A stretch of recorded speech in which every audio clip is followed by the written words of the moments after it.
do you glue ABS? Here's exactly how with no fluff. Let's get into it.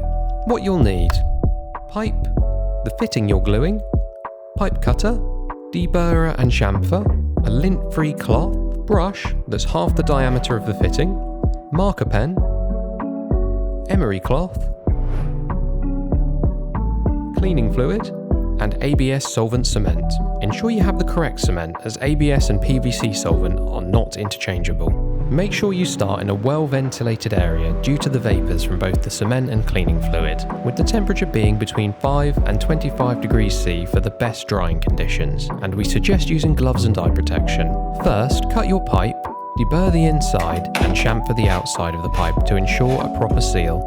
Then measure your socket depth on the fitting, adding an extra 5mm.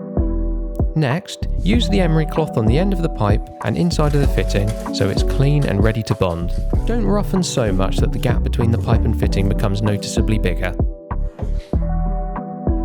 Now grab your lint-free cloth, add some cleaning fluid, and clean in and around the end of the pipe up to the marked point, and don't forget inside the fitting too.